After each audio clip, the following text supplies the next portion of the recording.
The Chicago Sky didn't just lose a basketball game, they detonated on national television. What unfolded on that court wasn't just bad basketball. It was a masterclass in how not to run a professional franchise. Angel Reese, once hailed as a generational talent, has become the face of futility. Her stat line reads like a parody. Single-digit points, rebounds, and assists, with a plus-minus that could make a rookie blush. And yet, somehow, she speaks of progress. She calls it growth. The fans call it delusion. Tyler Marsh, the man brought in to develop the Sky's raw talent and mold them into contenders, made headlines by doing the unthinkable. He benched the entire starting lineup mid-game. This wasn't rest. This wasn't strategy. It was surrender. In a sport defined by resilience and grit, Marsh chose retreat. With over a quarter left to play, he pulled Angel Reese and Camila Cardoso like he was trying to put out a fire with silence. No pep talk, no halftime adjustment, just panic. Angel Reese finished the game with 9 points, 2 rebounds, and 2 assists. That's not a stat line, it's a cry for help. A triple-single performance that was made worse by the fact that her teammates didn't even look at her on offense. One shot attempt in an entire game, that's not just bad chemistry, it's abandonment. And yet, after the game, Reese grabbed the mic and preached about poise, intensity, and accountability. She talked about being grounded, about coming to work. But the scoreboard told a different story, a blowout loss that wasn't even close. While Reese was giving motivational TED Talks, Camila Cardoso was quietly doing the work. 17 points, 7 of 9 shooting, dominating the paint like a true professional, but even she couldn't escape the chaos. Marsh benched her too, and if you looked closely, you could see it on her face. The shift from hope to frustration, the look of a player trapped in dysfunction. Cardoso's glances to the bench said more than words ever could. She deserved better. The numbers behind this collapse aren't just ugly, they're historic. The Sky are averaging nearly 19 turnovers per game, the worst in the entire WNBA. Their defensive rating, an abysmal 113.6. They've allowed over 90 points in 4 consecutive games and have yet to hold a single opponent under that threshold. Opposing teams are shooting 45.1% from three-point range. It's not just bad defense, it's open gym levels of effort. And it's not like this is new. The Sky opened the season 0-4, matching the worst start in franchise history. In those first 2 games alone, they were outscored by 60 points, the worst point differential through 2 games in WNBA history.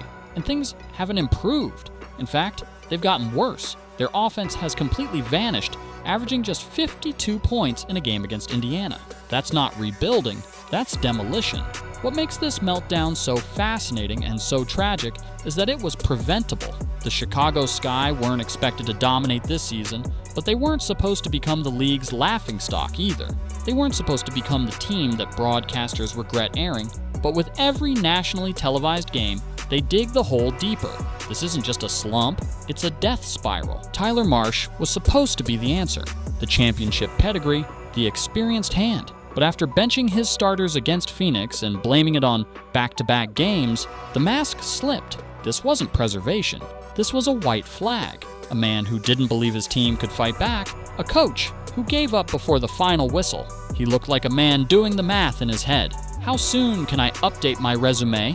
Angel Reese, for her part, continues to spin every loss like it's a learning experience. And while there's value in optimism, there's a fine line between confidence and denial. She's shooting just 30.9% from the field. From within 3 feet, a brutal 28%. That's not a slump. That's a complete breakdown in fundamentals. No footwork, no spacing, no confidence. Just brick after brick after brick.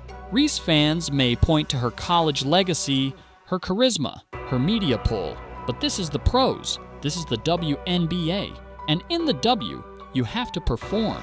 You can't build a brand off missed layups and empty post-game speeches. She wants to be the face of the league, but you can't lead from behind, especially not when you're getting outworked, out-hustled, and outclassed by guards half your size.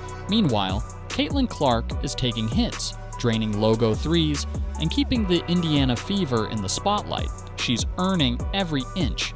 While Reese is going viral for podcast quotes and sideline tantrums, Clark is out there putting up MVP-level numbers. And maybe that's the difference. One is grinding, the other is grandstanding. And let's not forget the rest of this Sky roster. It's not just Reese, this team was assembled like someone was picking players from a clearance bin.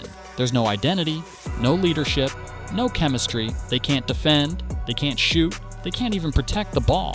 With nearly 19 turnovers per game, they're handing opponents 5 to 6 extra possessions like it's a promotional giveaway. The saddest subplot in all this? Camila Cardoso. She's not just good, she's elite, efficient, composed, tough, and yet she's shackled to a team, spiraling into irrelevance. Her potential is being drowned by dysfunction. Every time Reese drives into traffic and throws up a prayer, Cardoso's chances of making an impact shrink. She's a star in the making. Trapped in a bad sitcom with no laugh track, Tyler Marsh didn't just quit on his team that night, he quit on the idea that this team could compete. No rallying cry, no fiery timeout, just quiet resignation. And the fans saw it. The players felt it. The league noticed it. This isn't how leaders operate. This is how you manage a sinking ship. What makes this implosion so remarkable is how fast it happened. Just months ago, the Sky were hyping this roster as the next big thing. Angel Reese was on magazine covers. Cardoso was hailed as the future of the front court. Tyler Marsh was the guy to bring it all together. Now, they're the league's punchline, and yet the excuses keep coming.